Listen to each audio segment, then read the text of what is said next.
Meus amados irmãos e irmãs, e nessa caminhada do tempo comum, hoje nós celebramos o sexto domingo do tempo comum, e a liturgia da palavra deste domingo nos convida a renovarmos a nossa confiança em Deus.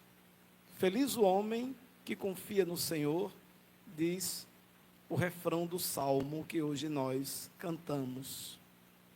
Feliz o homem que confia no Senhor. Feliz quem a Deus se confia. Esse foi o refrão que nós cantamos. E é verdade que o profeta Jeremias, no texto que nós lemos na primeira leitura de hoje, começa justamente nos chamando a atenção sobre isso. Maldito o homem que confia no homem e faz consistir sua força na carne humana, enquanto o seu coração está distante do Senhor, se afasta do Senhor. Esse chamado a atenção que o profeta Jeremias nos faz, e todos nós podemos cair nessa tentação, é um convite à vigilância, para estarmos verdadeiramente confiando em Deus, diante das realidades que a gente vive, das mais variadas possíveis. As nossas angústias, as nossas tristezas, as nossas perdas, né? Um elenco, uma relação muito grande de pessoas falecidas que recomendamos hoje nesta Santa Missa, desde pessoas mais próximas, que celebramos o 7º dia, a pessoas mais distantes. Esse senhor que eu falei por último morava em Roma, um pai de um grande amigo meu, que partilhamos muitas coisas na paróquia onde eu trabalhei por alguns anos. Então, essas perdas, a saudade que nos aperta o coração, muitas vezes, se não é a nossa confiança em Deus, se não é a firmeza da nossa fé, para onde vamos?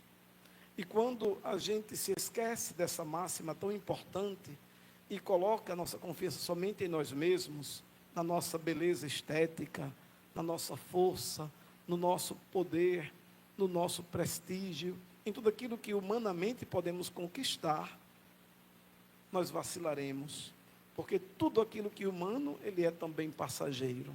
Eu nunca vi uma pessoa viver a vida inteira no poder. O poder, ele é algo passageiro, qualquer tipo de poder que seja. E precisa ser passageiro mesmo, que é para a gente não se sentir o dono de tudo, o dono do mundo, né? Então, a autoridade, ela é passageira. Os bens materiais, se a gente não sabe administrar os bens, ele também é passageiro. Então, tudo passa. E o que é que permanece? É algo que é imorrível ou imortal.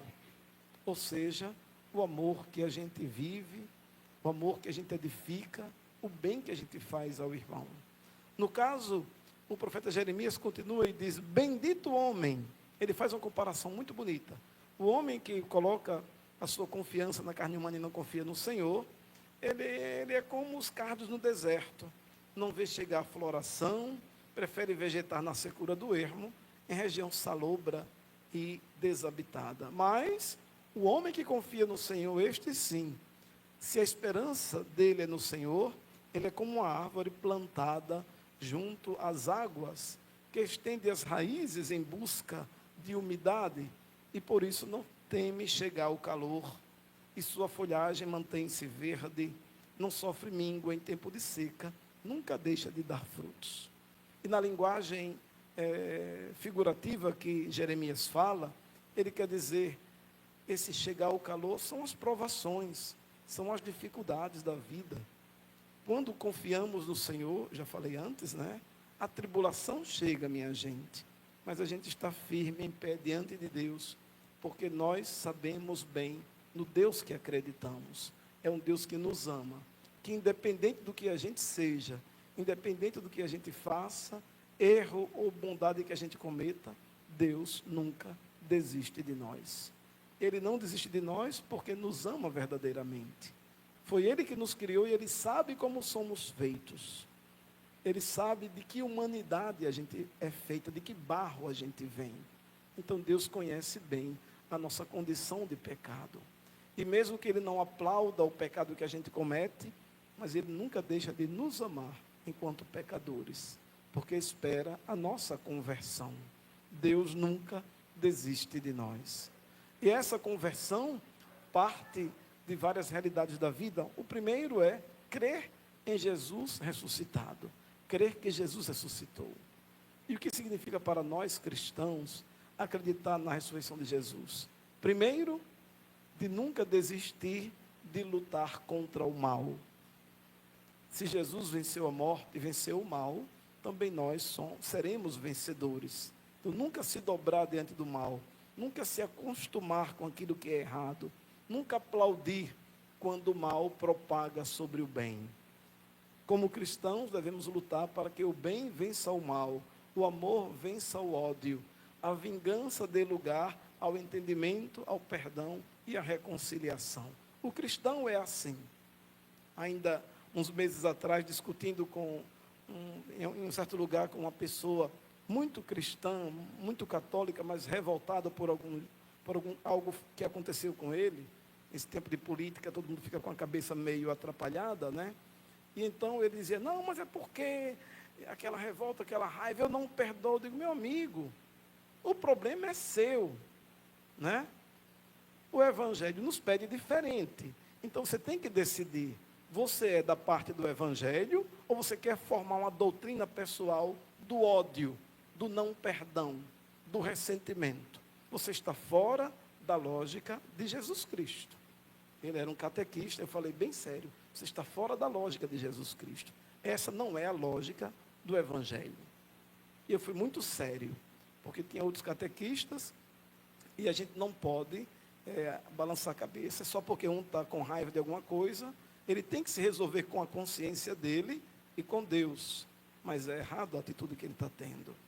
A conversão nasce daí, a conversão do coração da gente. Então, em primeiro lugar, venceremos o mal, sim, porque Jesus venceu o mal e com ele nós seremos vencedores. Essa é a marca da ressurreição de Jesus. A segunda coisa é a nossa experiência com a morte. Seja a nossa morte quando virá um dia, todos nós morreremos. E o que é a morte para nós, senão essa passagem misteriosa para que continuemos na vida verdadeira, que é aquela na eternidade, seja também com as nossas perdas. Quando nós perdemos o ente querido, alguém que a gente ama, que está muito ligado nos nossos afetos, a morte é para nós essa passagem, meus irmãos. Nós não estamos acostumados a experimentar as perdas. Quando a gente perde um pai, uma mãe, é como se abrisse um vácuo, um vazio no coração da gente, e a gente fica esperando que um dia esse vazio preencha, ele nunca é preenchido, e o tempo vai passando, e Deus vai amenizando essa experiência da saudade. Mas nós não estamos acostumados a perder. O sofrimento é muito forte em nosso coração. Mas a ressurreição de Jesus nos diz que todo aquele que morre ressuscitará. No Evangelho de João, Jesus diz isso.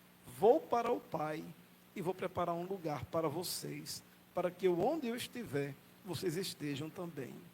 Então a vida eterna, para todos nós, é essa marca da ressurreição de Jesus. Ele venceu a morte, nós também venceremos a morte e faremos a experiência do encontro eterno com Deus na eternidade. Mas essa realidade, nós já começamos a viver, amados irmãos e irmãs, aqui na terra. O paraíso, viveremos em plenitude na eternidade diante de Deus, mas devemos já começar na nossa experiência humana, como comunidade cristã, como irmãos e irmãs, viventes em uma sociedade civil, na sociedade em si. Hoje estamos diante das bem-aventuranças. As bem-aventuranças vêm de modo muito forte nos evangelhos sinóticos, Mateus, Marcos e Lucas.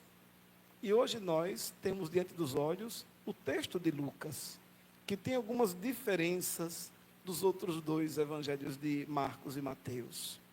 Em primeiro lugar, Jesus desce da montanha com os discípulos.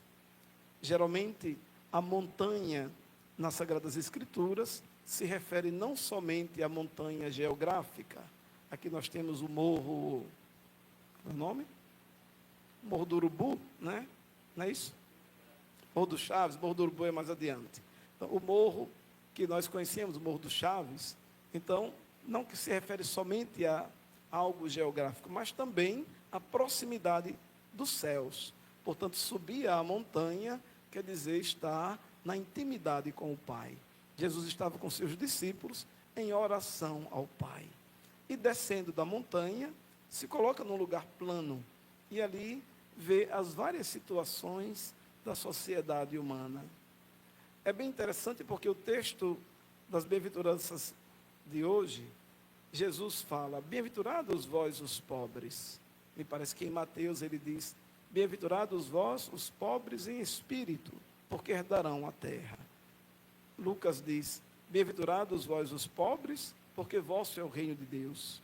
Bem-aventurados vós que agora tendes fome, porque sereis saciados. Bem-aventurados vós que agora chorais, porque havereis de rir.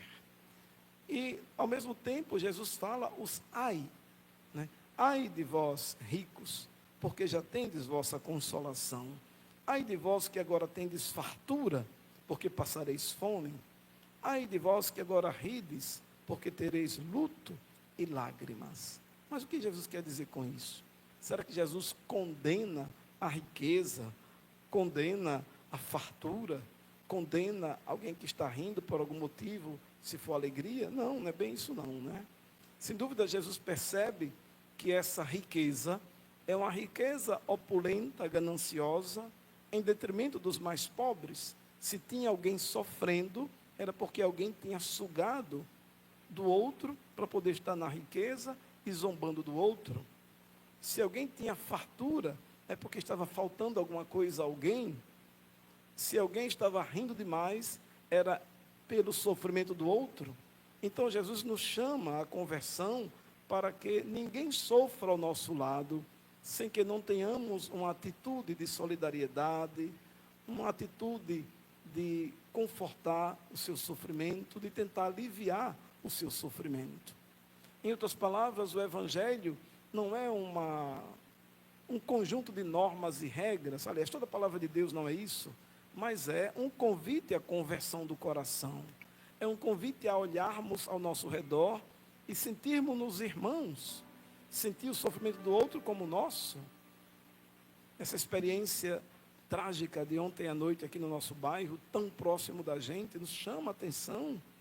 Não somente a violência que permeia a sociedade, mas também os sentimentos maus que invadem o coração humano. E nós nos perguntamos, quais são os sentimentos que nós estamos alimentando no nosso coração? Será que estamos deixando-nos levar pelos sentimentos maus, os ressentimentos, os ódios?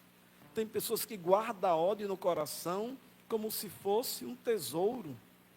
Tem pessoas que guardam ressentimentos de alguém como se fosse algo a ganhar o prêmio Nobel nos Estados Unidos.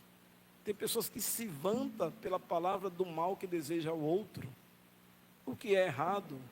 O cristão, aquele que teve encontro com o Senhor Jesus, renovou já a sua vida, não se rende a uma mentalidade do mal, a mentalidade da vingança, do olho por olho, dente por dente, dos ressentimentos, do ódio no coração. Um dia fulano que me fez isso me paga. Quem conheceu Jesus, quem encontrou Jesus e o Evangelho, sabe que nada, absolutamente nada, passa despercebido aos olhos de Deus. E mesmo que, se por acaso, a justiça humana seja parcial, seja temerária, seja incompleta, seja injusta, a justiça de Deus nunca é injusta. E às vezes a gente diz, a justiça de Deus tarda, mas não falha. Não, nem tarda, porque o tempo de Deus é o tempo de Deus. Sempre chega. Também o bem que a gente faz não passa em vão aos olhos de Deus. Um dia chega, porque Deus é amor, Deus é justiça.